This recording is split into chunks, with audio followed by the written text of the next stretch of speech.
part of that is through technology and innovation. So our first speaker, our first live speaker today, should I say, is Tam Kim Leng. I don't know if I pronounced that right, but he is Managing Director of KDI Asia, which is a very, very important consulting firm based in Singapore. Mr. Leng has over 2.5 decades of experience in consulting over a wide range of activities. We asked him to speak about skills development, in part because he has worked with the Ministry of Manpower and the Ministry of Education in Singapore. He's done a lot of training work as well, and we think we can get some good experiences from him. So I'm going to hand over to him now. Thank you. So this is working. Thanks. This is working. Thanks. So do you prefer me to stand or? It's up to you. It's okay. Okay. So maybe I just stand up. It's easier to project my voice. Okay. Good morning. You can call me Kim Leng or Tan. I basically just want to share within like half an hour, like some ideas about skills developments and training. And my company, which I set up with a team of people for about a dozen years ago, is to really help organizations of firm level to develop capabilities and innovation. And a large part of what I do is dealing with change and also trying to enable workforce, you know, to move on with new skill sets.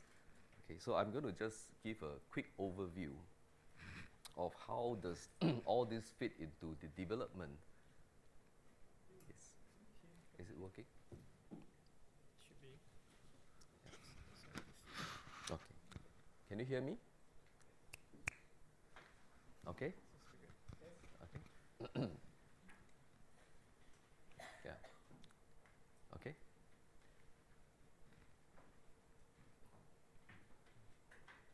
So let's continue. So essentially, the presentation will be focusing on how does the skills development, or what we call workforce development in Singapore, support the GVCs. And before that, I will talk a little bit about, you know, the drivers for change, and also, you know, I will use a case study using the infocom industry, the ICT industry as an example. How does Singapore, you know, look at the whole ecosystems of development for ICT and use the workforce development strategies to support this industry. And I will conclude by giving some lessons learned through, you know, the last 30 years of development of ICT. I think from the earlier speakers, we all know that today the world is very porous, meaning that, you know, competitions, globalization, technologies are everywhere. You know, nobody is immune to this development. And because of all these changes in the world economy, I think there seems to be a lot of reconfiguration, okay, reconfigurations of supply chain. Is it okay? Maybe I just stand here. Okay, yeah. Reconfigurations of supply chain, and there are also many industries that many countries would like to invest in. Now, before I go on, just now the earlier video speaker, the speaker who spoke about diamonds, right, came from India, and then later on he went to South Africa. Just a little quiz. How many of you know about tanzanite as a gemstone? You heard about tanzanite?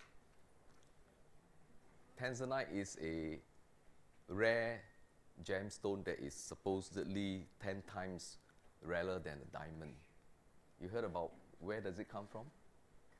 No, tanzanite? Yes, from Tanzania. And it's only found in the foothill of Mount Kilimanjaro. Okay, and it's a very good investment if you think about that, because the supply is going down, and naturally, you know, if the supply is going down, you know, the demand, if the demand keep pace, you know, the price will continue to rise. And right now, I think it's probably around the region of $400-500 per carat. It's still quite cheap, actually. So if you're into investment in the gemstone, you can think about that. But to get that supply, it's not easy because, you know, it's available in a few countries, and you know, it's a logistic issue, I call it. Okay, so just a little quiz. Now there are four. They call the big four gemstone. You know what are they? Sapphire, emerald, ruby, and tanzanite. Okay, these are the four gemstones for the ladies. Huh? Okay, these are good investment. Anyway, let's go back to the presentation. Yeah, because of all the changes in the world economy, I think today every country, every business is facing a lot of challenges, and these are some of the key challenges that we see. Because the competition can sneak up anywhere, anytime. So if you're a local supplier, you have to think about how to make use of the global logistic mechanism to help you reposition yourself and to really target markets that will really, you know, consume your goods. So there is a lot of issues about how to make use of this global logistic movement, you know, to help you reach out to the various corners in the world, right?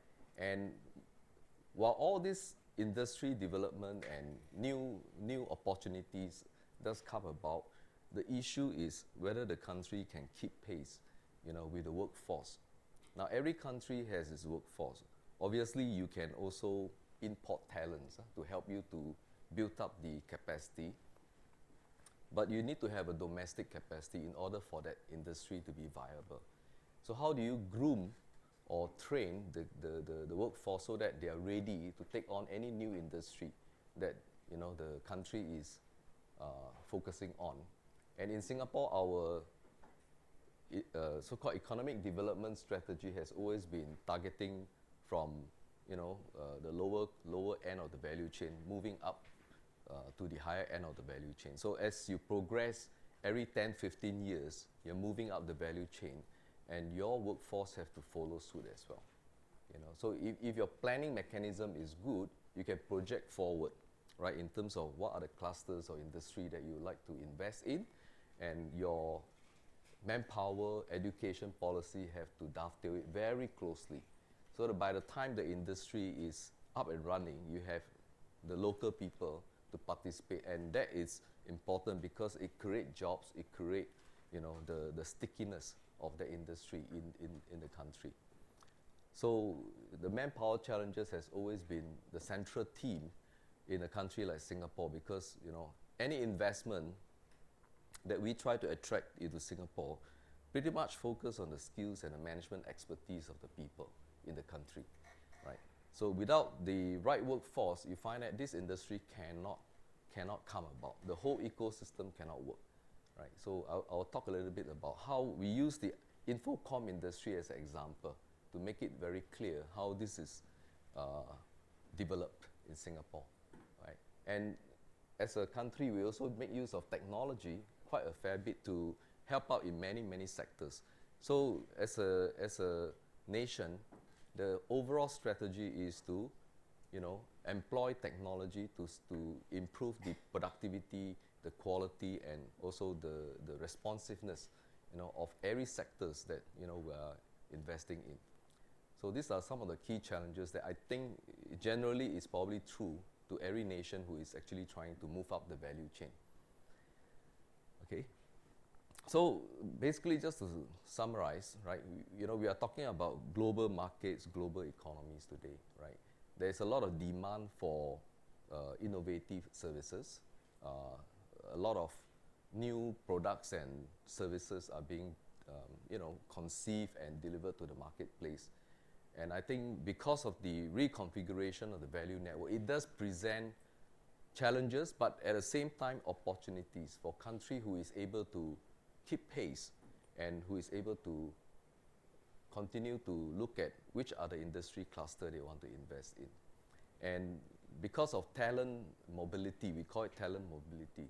In the initial stage of the industry development, sometimes you don't have the talent. You don't have the people, you know, to start off. So what you could also think about is to how to attract, you know, your policies for foreign worker also need to be realigned. So there's a whole host of policy issues that you have to consider, you know, when you're investing into a new industry. So in Singapore, how do we position GVC? I think from the chart you can see very clearly that, you know, we want to be the supply chain nerve center in Singapore. So what do I mean by that? It means that we want to be able to have manufacturing plant that is fully automated, fully controlled from a single location.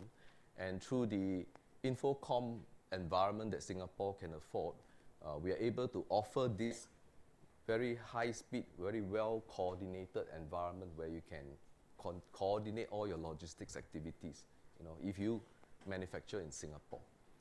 And of course, through the world-class land, sea, and air logistic infrastructure, you can actually reach out to the world, you know, in one single place. Now, the manufacturing hub that we are talking about is not static. That means in the 70s, we were in the low-cost manufacturing, and then we progressively moved towards, you know, these drive computers and eventually wafer fab. And today we are talking about pharmaceutical, you know, kind of industry as well. So we want to be able to support that through what we call cutting-edge R&D. So Singapore, we also want to, you know, create an environment where R&D is also a core focus of any multinationals that want to manufacture what I call leading-edge products in Singapore, right? So these are some of the key things that you can appreciate a little bit.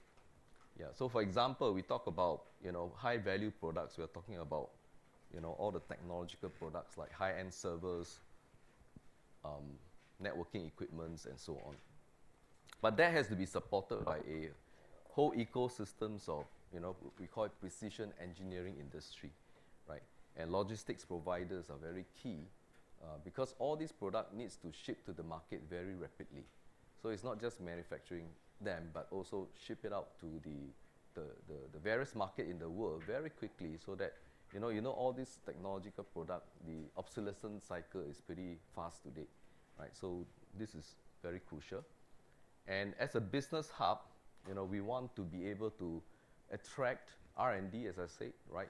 So that we can support it through a robust intellectual property protection regime. So there was a progressive upgrading of all the IP laws in Singapore, so that it support the R&D. You know, any MNCs or any companies that would like to create an R&D lab in Singapore, you know, it gets a lot of incentive and a lot of support from the IP law, so to speak. And because of the Infocom infrastructure in Singapore, we are very suited for establishing a nerve center, right, for many operations. So this is a way of trying to say that at the end we create enough synergy so that it becomes a fertile ground for collaboration, right?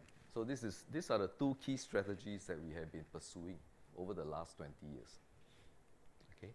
Now, how does this fit into the workforce? Now, if you understand how the Singapore developed the various industry, right, especially in the high-tech industry, you will see how we use what we call the workforce skills system. We call it WSQ, skills qualification system, to help us to target industry and to create industry development frameworks. Okay, so all the key industries that we have identified that will support this manufacturing and logistics are created. We support it through what we call a WSQ framework. Okay, what does that mean? It means that there is a system where we can identify the right skills, right, the job scope, and recognize individual and give them the qualification. So there's some example which I'll mention. And we talk about competency-based system, meaning that, you know, we want to be able to to make sure that people who go through all this training can be qualified through a formal assessment. So every training comes with an assessment, and that assessment will qualify you for certain types of jobs, right? And it's all accessible to various professionals and workers. There are certificates based on standards. So every frameworks come with numbers of standards. It range from 30 to 100 over standards. So depending on the industry, right? So you can imagine every industry comes with various types of jobs. Each jobs require a number of competencies. Each competencies are described in a standard. You know, in those standards that describes the competency, the training providers can elect to provide training to build those competencies, and that qualify, you know, them into what we call a WSQ systems. Okay. And we use competency-based training, not other types of training, because competency-based training means that the knowledge and skills that are picked up by the individuals has to immediately applicable, you know, to the work, right? So the assessment is always done through, you know, the verification of that competency in relevant to the skills for the work. Okay, so there is an immediate application. So all the qualifications are issued out to people so that they can, you know, when they apply for jobs, they can say, I'm qualified, and these are the competencies that I have. Okay. And of course, in the we call this the performance based on the job relevant standard. The standards are defined by the industry, facilitated by some government agency. We create standards for each industry. So every standards that we create is actually involving the experts from the industry. So there is a common convergence of what is being recognized by a certain industry. Okay, so I will not go into all this detail, but you know, in every industry where we create a WSQ framework, right, workforce skills qualification framework, first we need to agree what are the qualifications that are needed, right? So there are different levels, like certificate level, there are, you know, higher certificate, advanced certificate, and so on, right? We do that.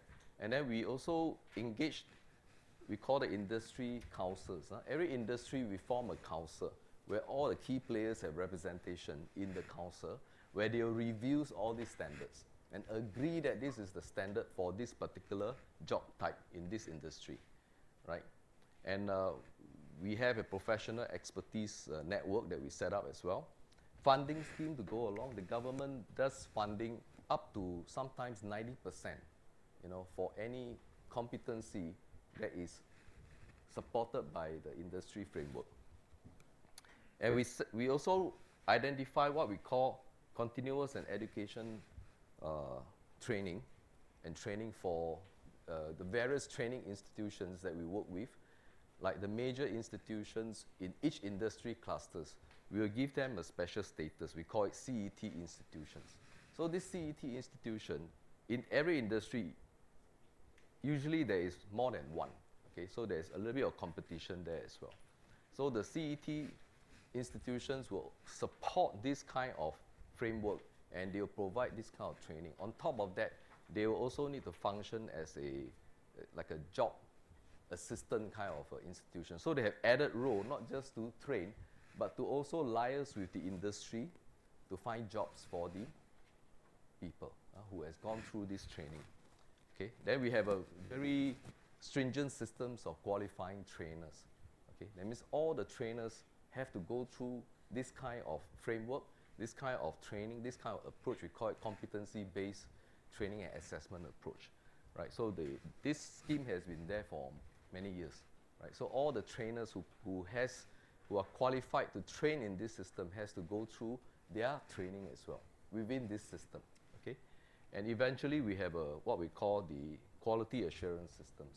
That means one of the government agency called the Singapore Workforce Development Agency will be, you know, auditing some of these institutions to make sure that all the systems are followed, okay? So it's a very comprehensive system. Whenever there is an industry being identified, it will goes to work, right? it goes to work, and all the feature within this industry will be set up. Okay. So just a few examples of the councils that we set up. So we talk about precision engineering, right? There is a framework in this particular industry, and then all the standards, there are councils set up in this particular industry. Same goes to manufacturing, process industry, wafer fab, and then of course we have tourism, finance. So altogether there are more than 20 frameworks are in operations today. Okay, so each of these has, as I said, between 30 to more than 100 standards, and these standards are linked to different job families and job types. So you can see in a matrix in totality, you know. So if you are at this level of job and you aspire to the next level of job, you can actually literally follow the roadmap. So for the people, the workforce, there is a roadmap. You know, you can base on this and train yourself up to take on different types of jobs. Okay.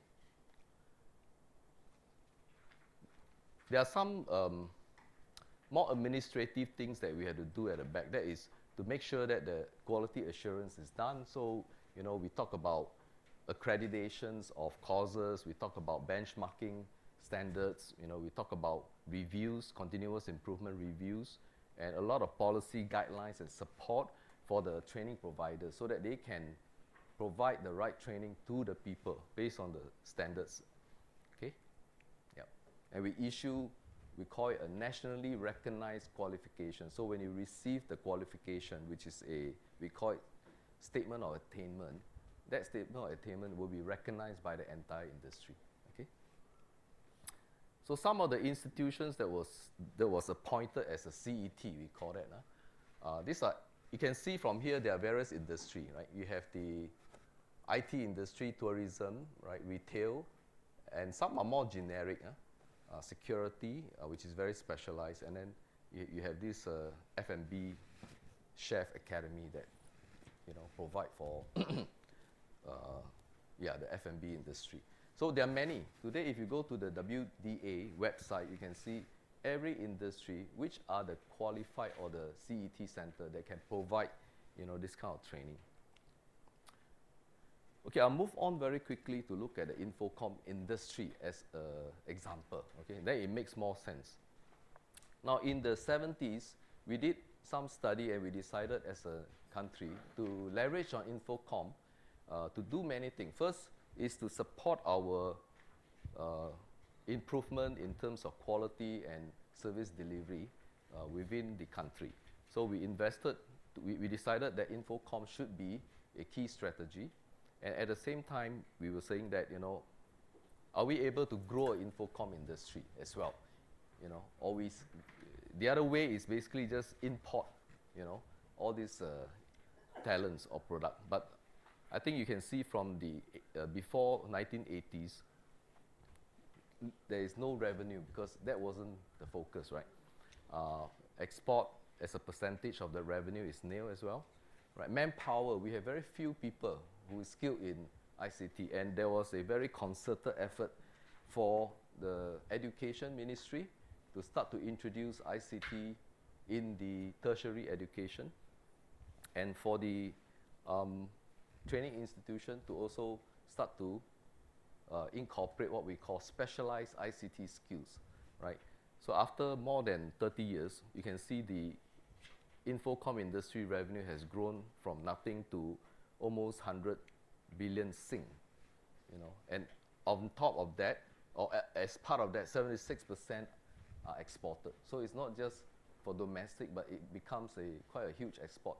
In terms of GDP, it's about 7 to 8% of the GDP contribution by the Infocom industry, which is in a way a little bit more, it's not as big, but you know, it does create enough jobs for us to sustain ourselves, and also these are high value jobs, okay?